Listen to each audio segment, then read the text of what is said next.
Welcome to the Themidnightburn. Mississippi has a huge black eye that seems to never heal.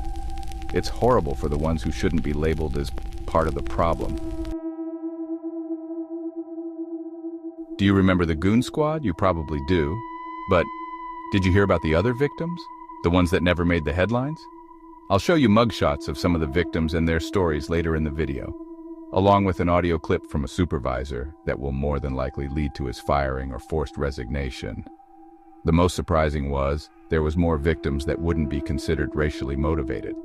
These goon idiots were just a menace to society, to all races.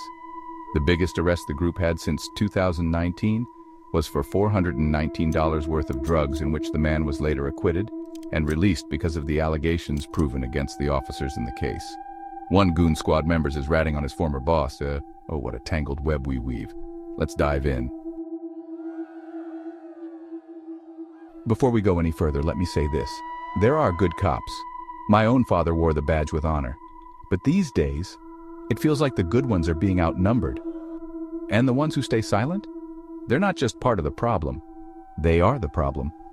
Because justice doesn't look away, and it sure as hell doesn't keep quiet. For years, the Rankin County Sheriff's Department in Mississippi was a place where complaints went to die. Over a dozen people tried to report brutality. Some wrote letters. Some knocked on the sheriff's door. Some showed their scars. Some moved to different states. None were heard. Court records show at least 5 lawsuits. Beatings, chokings, tasers used like toys. One man kicked in the face during a raid on the wrong damn house. Another waterboarded in the back of a squad car. Blowtorches used for torture. Women forced to take pictures for blackmail. Women forced to do other things. And the man behind so many of those names? Deputy Brett McAlpin. He didn't just survive the complaints, he thrived. Promoted? This man was awarded Investigator of the Year.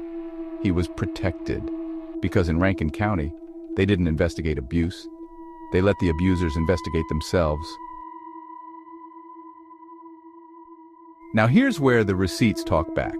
Taser logs stretching back 24 years, tens of thousands of trigger pulls, many never reported. 9 people say they were shocked while handcuffed. Policy says that's illegal. Hell, common sense knows that's illegal. The data says it happened anyway. Samuel Carter, a 64-year-old veteran, shocked so many times his leg bled through the floor. His crime? They thought he was hiding drugs. All they found was a tub of cake frosting. His friend Christopher Holloway was beaten until he defecated on himself.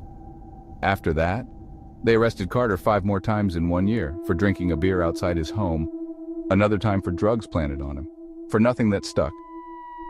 They buried him in court fees. They had the power, he said, and they used it. They called themselves the Goon Squad, a secret clique of deputies, tougher than the law they swore to uphold. In their private WhatsApp chats, they laughed about shocking suspects in the genitals. One shared a video of a deputy defecating on a suspect's bed. They joked about tasing people in the face. They talked about corpses like sex toys. They turned arrests into a game, 1 point per person, bonus if they died. They would roam the streets late at night, busting in houses off duty and not in uniform. Basically committing armed robbery, assault with a deadly weapon. Terroristic. Preyed upon poor people who didn't have a voice.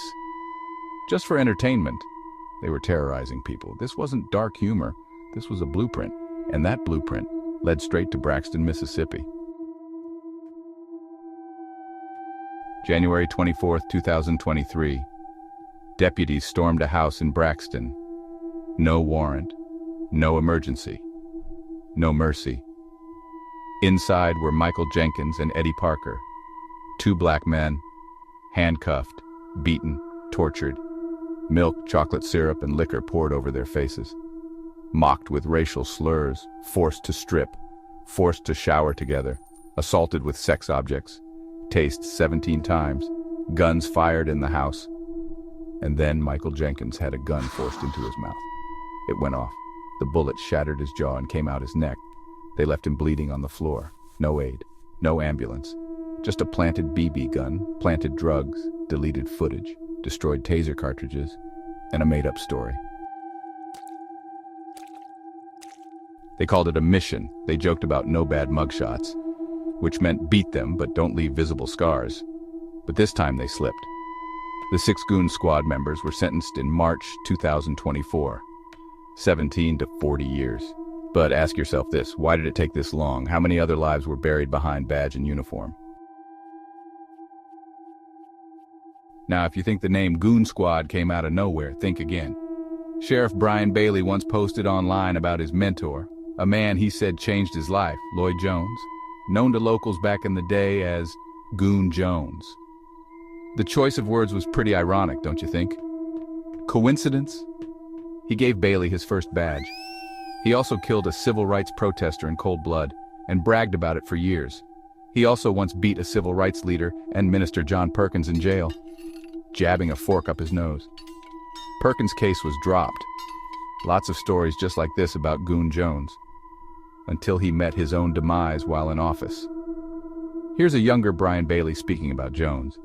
Followed him anywhere. He worked 7 days a week, 12 and 14 hours a day, and wouldn't ask us to do anything that he wouldn't do himself. And it was an honor for me to work with him the short time that I did. Decades later, Bailey's department carried that legacy. Whispers of racism, unlawful raids, inmates working on Bailey's mother's chicken farm, county equipment used on private land, deputies sneaking gravel at night, covering logos with magnets, accusations that Goon Squad member Christopher Deadman helped confirm after his arrest. And Bailey? He says he knew nothing. Absolutely nothing. Right. Even after convictions, they still defend it. May 3rd, 2025. Supervisor Steve Gaines stood before Rankin's elite and called Jenkins and Parker dopers who raped your daughters. There is no record, none, of either man being arrested for such crimes. That's not law enforcement. That's character assassination. A petition now calls for his resignation. Here's the audio clip from his comments. I saw him here earlier. Our attorney that represented us in the big lawsuit, good gracious, this is the greatest attorney that I've ever had any association with. He outperformed everything that he beat the pants off of those guys, the dopers, the people that raped and doped your daughters.